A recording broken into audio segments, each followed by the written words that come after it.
Shalom, queridos, estamos aqui para falar com vocês de um tema muito interessante.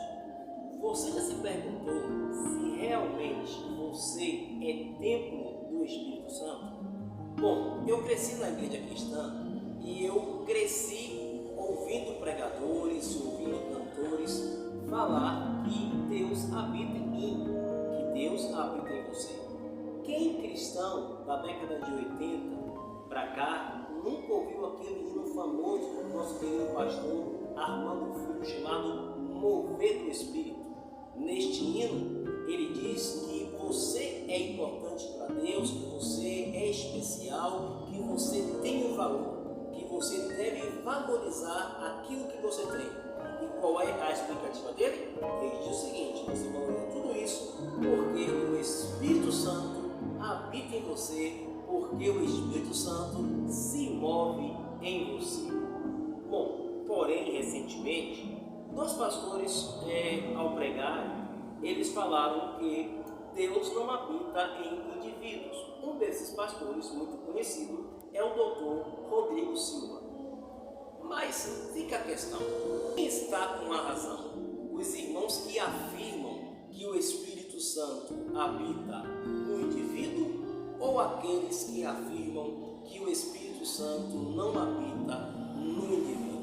Afinal de contas, o Espírito Santo habita em mim, habita em você ou não habita? Para isso, precisamos ir às Sagradas Escrituras, porque facilmente a Bíblia responde.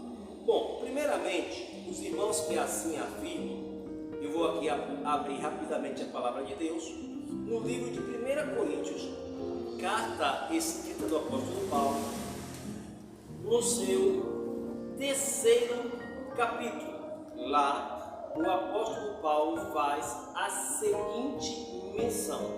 Então, 1 Coríntios, capítulo 3, a partir do seu versículo 13, diz assim: a obra de cada um se manifestará, na verdade o dia declarará, porque pelo fogo será descoberta, e o fogo provará qual seja a obra de cada um. Se a obra de alguém edificou nossa parte permanecer, esse se receberá galardão. Se a obra de alguém se queimar, sofrerá detrimento, mas o tal será salvo, todavia, com meu fogo. 16 começa a afirmativa de Paulo que nos interessa. Não sabeis vós que sois templo de Deus e que o Espírito de Deus habita em vós? Se alguém destruir o templo de Deus, Deus o destruirá, porque o templo de Deus, que sois vós, é santo. Bom, na maioria das vezes, os cristãos pegam esse texto para afirmar que Paulo está dizendo que o Espírito Santo habita em mim e habita em você. Por esse texto, nós não podemos afirmar isso. Por quê? Porque esse texto, perceba que Paulo não está escrevendo a um indivíduo. Paulo está escrevendo aos irmãos da igreja de Corinto. Perceba que a expressão vós sois templo de Deus, vós sois templo do Espírito Santo, não está no singular, está no plural. Significa dizer que Paulo aqui não está se referindo ao indivíduo como pessoa ser templo do Espírito, mas se refere à igreja como um todo, a reunião de vários irmãos na igreja de Coríntios. Esses irmãos juntos, esses corpos juntos, são templo de Deus, são templo do Espírito Santo. Por isso que o texto está no plural. Porém, existe uma passagem lá em João capítulo 14, versículo 23, que é o único texto que está no singular, que Jesus, falando aos seus discípulos, diz assim: e disse-lhe Jesus respondeu e disse: se alguém me ama, guardará a minha palavra, e o meu Pai o amará, e viremos para ele, singular, e faremos nele morada. Aqui nós já temos um texto falando do indivíduo, singular. Aquele que me ama, guarda a minha palavra, singular, e o meu Pai o amará, e viremos para ele, singular, e faremos nele morada. Deu para explicar? Afinal de contas, é o vós sois ou eu sou? quem estaria com razão? Estaria João falando uma coisa e Paulo falando outra? De maneira alguma. Aqui começa a importância da sistemática de um texto. Por quê? Paulo e João estão falando da mesma coisa.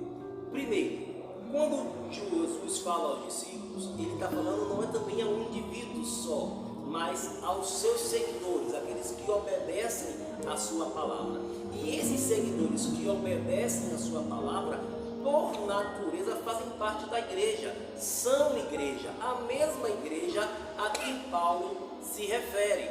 Ou seja, nós só somos templo do Espírito Santo se estivermos ligados na igreja, se formos igreja. E quem é a igreja?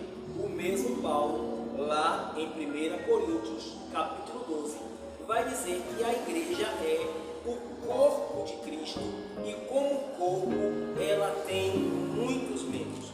Vou ler aqui um textozinho rapidinho para que vocês entendam. Olha só, versículo 12 mesmo diz assim: porque assim como o corpo é um e tem muitos membros, e todos os membros sendo muitos são um só corpo, assim Cristo também é. Pois todos nós fomos batizados em um Espírito, formando um corpo, quer judeus, quer gregos, quer servos, quer livres, e todos temos bebido de um só Espírito, porque também o corpo não é um só membro, mas muitos. Então Paulo vai, a partir desse texto, dizer que cada indivíduo é membro de um corpo, e este corpo é a igreja. Então, é possível o indivíduo ser templo do Espírito Santo? É, mas se ele estiver ligado à igreja. Não existe eu igreja, nós somos a igreja. A igreja é a reunião, é a Assembleia dos Santos, formados por milhares de pessoas de todos os povos, tribos, línguas e nações que creem no Cordeiro, que creem em Jesus e que estão em comunhão, que estão vivendo em unidade, que estão vivendo juntos, obedecendo a palavra de Deus. Logo, o templo do Espírito Santo é eu, o templo do Espírito Santo é você, quando nós estamos inseridos na igreja. Por isso, o Espírito Santo que habita em nós tem ciúmes. Espero ter respondido essa questão. Que Deus abençoe a tua vida, a tua família e o teu ministério. Shalom.